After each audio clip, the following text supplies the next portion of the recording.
आज हम बात कर रहे हैं फ्यूचर ग्रुप की और साथ में हम बात करेंगे रिलायंस इंडस्ट्रीज़ की। फ्यूचर ग्रुप की डील डिले होने की वजह से उसके माहौल उसके फेवर में बन रहा है। लगातार बहुत सारी जो व्यापारी संगठन है लगातार उनके फेवर में आ रहे हैं और अब दो बड़े व्यापारी संगठन उनके फेवर में आ चुके हैं।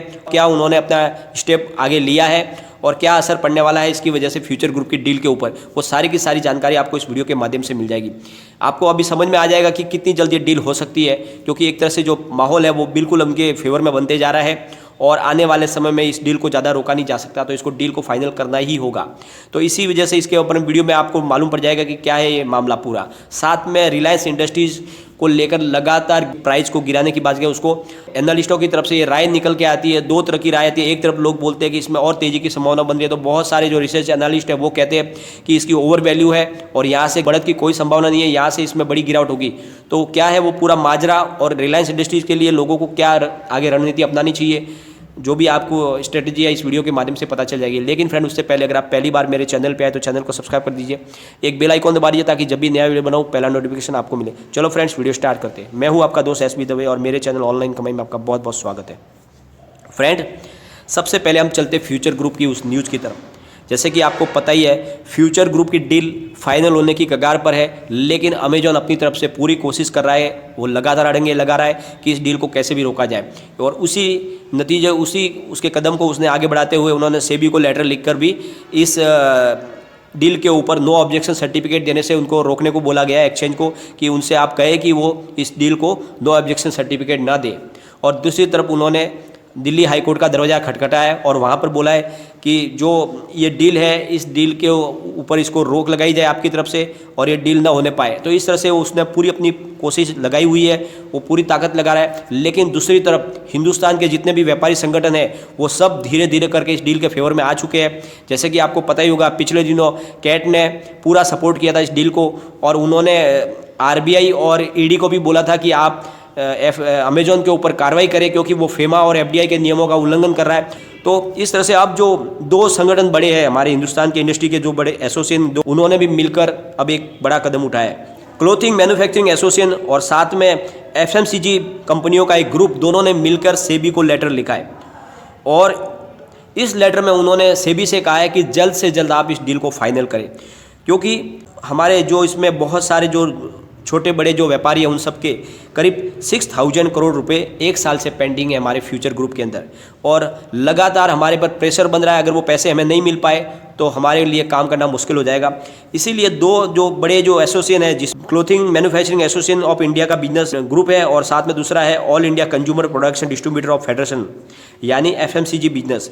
FMCG बिजनेस से रिलेटिंग कंपनियाँ, क्योंकि जैसे आपको पता ही है फ्यूचर ग्रुप कारोबार एक साथ करते हैं, उसके पास बिग बाजार है, उसका कपड़ों का भी बिजनेस है, साथ में फ्यूचर ग्रुप का कंज्यूमर प्रोडक्ट का भी बिजनेस है। इस वजह से उनके बहुत सारे जो छोटे उनके सप्लायर हैं उनके पैसे फंसे हुए हैं और इस वजह से अब उन्होंने दरखास्त की है सेबी से लेटर लिखकर कि आप इस डील को जल्द से जल्द फाइनल करें ताकि हमारा जो पैसे अभी निकल रहे हैं बाकी फ्यूचर ग्रुप के ऊपर वो हमको मिल पाए, क्योंकि करीब उनके 6000 करोड़ फंसे हुए हैं और उसमें बहुत सारे छोटे छोटे व्यापारी हैं जिनके पैसे फंसे हुए हैं। करीब ऐसे 5000 व्यापारी हैं। अगर ये डील समय पे पूरी नहीं हो पाएगी तो वो लोगों को जीना मुश्किल हो जाएगा और उनका कहना है कि अगर आप आज की तारीख में भी अगर इस डील को फाइनल कर देते हो या अपनी तरफ से इसको अप्रूव कर देते तो भी इसको डील को पूरा फाइनलाइज होने में 3 से 4 महीने का वक्त लग जाएगा, जो हमारे लिए एक बहुत बड़ा पीरियड है और ये हमारे लिए मुसीबत पैदा करने वाला समय। तो आप जल्द से जल्द इस डील को फाइनल करें।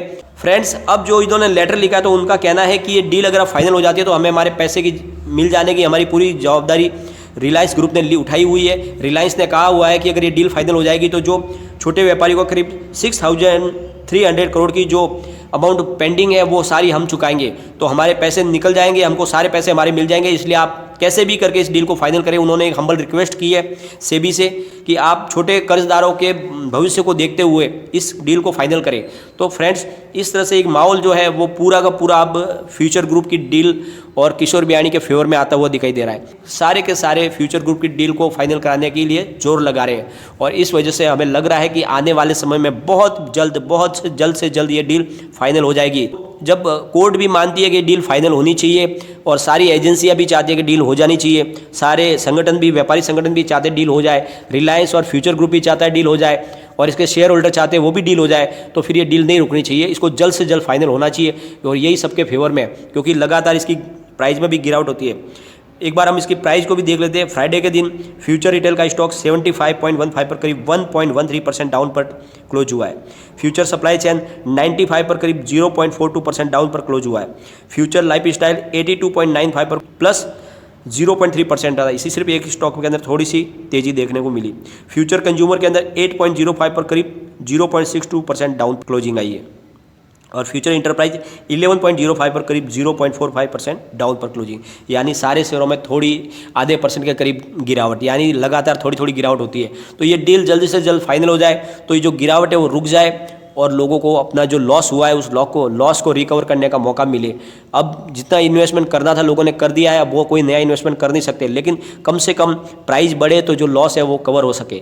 अब हम चलेंगे रिलायंस इंडस्ट्रीज़ की तरफ। फ्रेंड्स, रिलायंस इंडस्ट्रीज़ का स्टॉक फ्राइडे को 19.60 पर ओपन हुआ और फिर हाई गया ये 19.73 के। उसके बाद में गिरावट शुरू हो गई, क्योंकि जैसे कि आपको पता ही है बाजार में बहुत बड़ी गिरावट हुई थी फ्राइडे को, करीब 550 पॉइंट की गिरावट हुई है सेंसेक्स के अंदर और इसकी वजह से रिलायंस के शेयर में भी गिरावट हुई और ये लो में 1920 पर चला गया और इसने जो एंड में क्लोजिंग किया वो है 1937.90 की, करीब 1.16% डाउन पर क्लोजिंग है। तो जो इसमें गिरावट की वजह वो ये है कि बाजार में बड़ी गिरावट और रिलायंस का जो कारोबार है वो पॉजिटिव ट्रैक पे आ चुका है और बहुत सारे जो एनालिस्ट है वो कहते हैं कि आने वाले समय में रिलायंस में बड़ी तेजी बनेगी, क्योंकि रिलायंस का जो गैस बिजनेस है वो अब प्रोडक्शन पूरी तरह से देना शुरू कर दिया है, तो उसका जो नतीजा आने वाले समय में इसमें बनेगा। साथ में इसके जो फ्यूचर ग्रुप और इसकी जो डील है वो डील भी अब फाइनल हो जाएगी, तो उसकी वजह से भी बिजनेस इनका और ज़्यादा बढ़ जाएगा और इनके जियो के जो कारोबार है उसमें भी आगे इनको ग्रोथ दिखाई दे रही है, क्योंकि 5G टेक्नोलॉजी लॉन्च करने वाले इंडिया के अंदर सबसे पहले 5G टेक्नोलॉजी